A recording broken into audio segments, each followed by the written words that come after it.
सभी को जय मसीह की। खुदा के अनुग्रह में आप सभी का स्वागत है आपके चैनल गॉड्स एंजल में। हम बात कर रहे हैं पहाड़ी प्रदेश में, जिसमें हम मसीह और मसीहत में अंतर देख रहे हैं। हम देख रहे हैं कि मसीह का जो सुसमाचार है, जो सच्चाई के साथ सुसमाचार है, वो क्या है और उसके साथ जुड़ी हुई बातें क्या हैं। मसीह के असल सुसमाचार को हम पढ़ रहे हैं, जो परमेश्वर हमें और हमारे लिए देते हैं और देना जो चाहते हैं कि हम उसमें बढ़ें, और उसके साथ जुड़ी हुई बातें जैसे आशीष, शिफा और बीमारियों से चंगाई, दुष्ट आत्माओं से छुटकारा और बहुत सारी प्रार्थनाओं का जवाब, भविष्यवाणियाँ, बहुत सारे वरदान। ये सब मसीहत से जुड़ी हुई बातें हैं, मसीहत नहीं है। मसीहत क्या है? जैसे हमने पिछली वीडियो में देखा कि मन का दीन होना, मन का दीन होना, स्वर्ग से धरती पर आना, धरती पर भी राजाओं का राजा होने के बावजूद भी किसी चरनी में अपने आप को रखना, दीन होना है। किसी गरीब मध्यस्थ परिवार में जन्म लेना, और भी बहुत सारी बातें जो मसीहत से जुड़ी हुई हैं। मैं आपको ये नहीं कहता कि आप गरीब हो जाइए, नहीं, मगर आप मन से ज़रूर गरीब हो जाइए खुदा के सामने, किसी भी बात का। चाहे आपके पास बहुत सारा धन है, बहुत सारी शोहरत है, बहुत सारी चीज़ें हैं, आप हमेशा याद रखिए, खुदा जो स्वर्ग का परमेश्वर है, वो खुद धरती पर उनके बीच आया जिनके पास कोई नहीं बैठता था। सदूकी फरीसी कहते थे, तुम्हारा गुरु चोरों, डाकुओं, लुटेरों और व्यभिचारी और वेश्याओं के पास बैठता है। तो ये दीनता कि किसी को छोटा ना समझें और अपने आप को बड़ा ना समझें, इवन अपने आप को उनके दास और सेवक की तरह माने। चाहे आपके पास स्वर्ग की आशीषें हों, चाहे आपके पास स्वर्ग का धन हो और बहुत सारी चीज़ें। आज हम मन की दूसरी कॉलिंग के बारे में देखेंगे और देखेंगे आगे हम कितना कवर कर सकते हैं। कोशिश करेंगे थोड़ा थोड़ा कि आप थोड़े में ज़्यादा समझें। और अक्सर कहते हैं, जिसने समझना है वो 2 बातों में 200 बातें समझता है, और जिन्होंने नहीं समझना है वो 2000 बातों में 2 बातें भी नहीं आपकी समझ पाएंगे। तो मैं तो आपसे निवेदन करता हूँ और खुदा से प्रार्थना करता हूँ कि परमेश्वर आपको अपनी आत्मा से भरे, परमेश्वर आपको सुनने के कान दे और समझने का आत्मा दे, और आप इन बातों को, इन वचनों को गहराई तक देखें और समझें। मैं पढ़ने जा रहा हूँ मत्ती रचित सुसमाचार, मत्ती बुजुर्ग की किताब, उसके 5वें अध्याय और उसकी 4 नंबर आयत से। धन्य है वह जो शोक करते हैं, क्योंकि वह शांति पाएंगे। शोक करते हैं। 2 किरदार को हम लेंगे, एक नए नियम से, एक पुराने नियम से। तो मैं पहले पुराने नियम की बात करता हूँ। आपने हन्ना के बारे में बहुत सुना है। हन्ना की गवाही है कि वो एक बांझ औरत थी और खुदा ने उसकी दुहाई सुनी और उसे बच्चा पैदा हुआ, और परमेश्वर ने एक बहुत बड़ी गवाही, एक बहुत बड़ा नबी उनके द्वारा खड़ा किया, क्योंकि उनकी मन्नत थी कि प्रभु जब तू मुझे बच्चे की आशीष देगा तो मैं उसे तेरी सेवकाई के लिए दे दूँगा। मगर कहानी और जो वहाँ की शुरुआत है वो यहाँ से नहीं होती, उसकी जड़ें, जैसे हमने पिछली वीडियोस में भी हम बार बार, हमारी बातें बार बार रिपीट होंगी, क्योंकि जो जड़ें हैं वो हमेशा दोहराई जाती हैं, जो सच्चाई है वो हमेशा दोहराई जाती है। जो जड़ें हैं वो ये थी कि उसकी जो सौतन थी, या उसकी जो रिश्तेदार थी, जो उसकी कुटुंबनी थी, जो उसके साथ एक औरत और थी, वो उसको बहुत ज़्यादा ताने मारती, बहुत ज़्यादा परेशान करती, और उसको बांझ कहकर परेशान करती थी, उसको दुख देती थी। मगर परमेश्वर में उस हन्ना ने, उस औरत ने अपने दुख को अपनी नफरत की वजह नहीं बनने दिया। अपने उस सताव को, जो उस पर सताव हो रहा था, अंदर पनपने वाला विरोध, जलन, दुष्ट आत्मा के जो स्वभाव होते हैं, नफरत को पैदा होने नहीं दिया। दुखी होते हैं, हम इंसान हैं। परमेश्वर जब मनुष्य रूप में आए, तो जब वो लाजर की कब्र पे गए तो प्रभु उनसे बहुत प्यार करते थे। तो वहाँ पे एक जो बाइबल की सबसे छोटी वर्स है कि यीशु रोया, तो प्रभु यीशु मसीह भी रोए, उनको भी दर्द होता था, वो भी इन जज्बातों से गुजरे।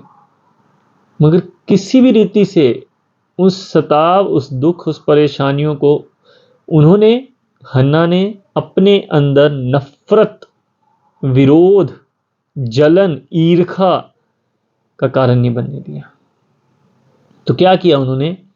उन्होंने मंदिर में जाकर, हन्ना ने मंदिर में जाकर प्रार्थना करी, अपना सारा दुख खुदा के सामने रोया। और इसलिए नहीं रोया, ऐसे नहीं रोया कि कोई मुझे परेशान कर रहा है तो आप उसे बदला लो। जैसे, मैं कहना नहीं चाहता मगर आज जैसे एक चीज़ बहुत मसीह जगत में है कि खुदा बदला लेगा। वो उसका कॉन्टेक्स्ट, उस वर्स का और उस वर्स का जो संक्षिप्त जो उसका प्रकाशन है वो किसी अलग ही बेस पर है। यहाँ पर चाहे आप हन्ना की बात करें, चाहे आप स्तिफनुस की बात करें, चाहे खुद खुदावंद यीशु मसीह की बात करें, या आगे जाकर पौलुस और पतरस की बात करें, किसी ने भी उनको सताने वालों के लिए कुछ भी विरोधता नहीं मांगी, ना ही उनके लिए कोई सताव, ना ही कोई सजा मांगी। उन्होंने तो बस परमेश्वर की महिमा को पुकारा। जैसे यहाँ पे हन्ना है, तो हन्ना कह रही है, खुदा से प्रार्थना कर रही है, तो उसके होंठ तो हिल रहे हैं मगर समझ नहीं आ रही, वो इतने दुख में है, इतनी पीड़ा में है। तो वहां के जो नबी हैं वो भी कह रहे हैं कि क्या तूने दारू पी है, मतलब नशे में आई है क्या? एक नबी भी उसके उस दुख को, उस प्रार्थना को समझ नहीं पाया, मगर परमपिता परमेश्वर आपकी हर मन की बात को, आपके एहसास को, आपके जज्बात को समझते हैं।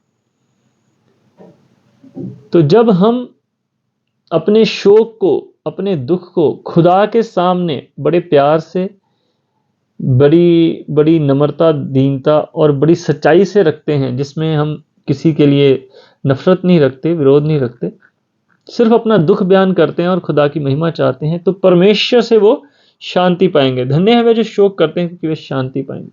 तो क्या हन्ना ने शांति नहीं पाई? हन्ना ने शांति पाई, खुदा ने उसको बच्चे की आशीष दी। इसी रीति से जो दूसरा गवाह है वो है हमारे पास नए नियम में, जब प्रभु यीशु मसीह मरियम और मार्था के घर पे गए। अक्सर इस कहानी को बड़े दूसरे तरीके से बताया जाता है, मगर इसका एक पॉजिटिव पहलू है, बहुत अच्छा है, इसी वचन के साथ जुड़ा हुआ है। वो दो बहनें जब परमेश्वर उनके घर गए तो मरियम प्रभु के पाँव में बैठकर वचन सुनने लगी और मार्था जाकर अपने किचन में, रसोई में काम करने लगी, क्योंकि परमेश्वर अकेले नहीं चलते थे, उनके साथ बहुत सारे चेले थे। क्या मार्था गलत थी? नहीं। आपके घर में कोई आए, खुदा के सेवक आए, दास आए, तो जो घर की गृहिणी है, जो रसोई देखती है, उसके मन में यही आएगा कि मैं इनको कुछ खिला के, कुछ पिला कर भेजूं। खुदा ने भी कहा कि जो कोई मेरे दास को 1 कटोरा ठंडा पानी पिलाए वो अपना, उसका अजर कभी नहीं खोएगा। तो वो कहीं ना कहीं अपनी जीवन की जो कार्यशैली थी, उनकी जो दिनचर्या थी और उनकी जो मानसिकता थी, वो अपनी मानसिकता में गलत नहीं थी। वो इतने सारे लोगों को, मेहमानों को देखकर रसोई में भागी और उन्होंने देखा कि मैं इनकी सेवा के लिए क्या कर सकती हूँ। तो वहाँ पर जो मैसेज है जो इस वर्स के साथ जुड़ा हुआ है वो ये है कि उसने अपनी बहन को रसोई में बुलाया नहीं और उसके साथ झगड़ा नहीं किया। उसने ये नहीं कहा कि मरियम तू आ, मुझे तुझसे कुछ बात करनी है, और अंदर जाके उसको खरी खोटी नहीं सुनाई। उन्होंने शोक किसके साथ किया? उन्होंने प्रभु यीशु मसीह के साथ शोक किया, पिता परमेश्वर के सामने, अपने खुदा के सामने शोक किया। उन्होंने कहा कि ये मेरे मन की बात है। तो प्रभु ने जब उसको कहा, उसको समझाया, प्रभु का कलाम जब उन तक पहुंचा तो उनको शांति मिली। ऐसे ही है, आप अपने दुखों को, अपनी पीड़ा को, अपने सताव को अपने अंदर उन लोगों की नफरत का कारण बनाते हैं, विरोधता का कारण बनाते हैं, या फिर आप प्रभु के साथ, उस गहरे दुख के साथ, उस गहरे सताव के साथ, जो भी आपके अंदर जज्बात चल रहे हैं उनके साथ प्रभु के सामने रखते हैं, वो भी बिना विरोध, बिना नफरत के। ये जितने भी दुष्ट के स्वभाव हैं, मैं इसको लंबा नहीं खींचूंगा, ये जितने भी दुष्ट के स्वभाव हैं ये जहर हैं। तो ये आप अपने अंदर पीना है, आपने इसको अंदर रखना है और अपनी ही आत्मा के लिए नाश करना है, या फिर इनसे दूर रहना है, चाहे कितनी भी दर्द, कितनी भी पीड़ा सहनी पड़े। ये हम पर है, ये फैसला हमारा है, ये किसी और का नहीं है। आप कभी ना भूलें, अदन के बाग में हमें freedom of choice, free will के साथ रखा गया था। आज भी वो हमारे पास, हमारे फैसले खुदा को हमारे जीवन में कार्य करने के लिए और प्रभु की महिमा को बुलाते हैं। हमारे फैसले ही शैतान के लिए खिड़कियां, दरवाजे सब खोलते हैं। एक छोटी सी कहानी के साथ शायद आप इसके साथ रिलेट कर पाएं और खुदा आपके जीवन में कार्य कर पाए। एक खुदा के सेवक थे, वो किसी दूसरे शहर में बुलाए गए। तो वहां पर उनका एक गेस्ट प्रीच थी या प्रार्थना थी। तो उन्होंने बैक स्टेज, जब उनका नाम अनाउंस होने से पहले, उन्होंने खुदा से प्रार्थना करी कि प्रभु जब मैं स्टेज पर जाऊं और जब मैं स्टेज से उतरूं तो ये सारे लोग जो है ना एक बार तालियां बजाएं, इम्प्रेस हो जाएं। और बहुत सारी चीज़ें उन्होंने मांगी ऐसी इस रीति से कि प्रभु मेरा यहाँ आना है, लोग मेरा नाम जान रहे हैं करके, तो मैं ऐसे करके शर्मिंदा ना हूँ और मेरी ऐसे ऐसे करके। तो इस रीति से उन्होंने प्रार्थना मांगी।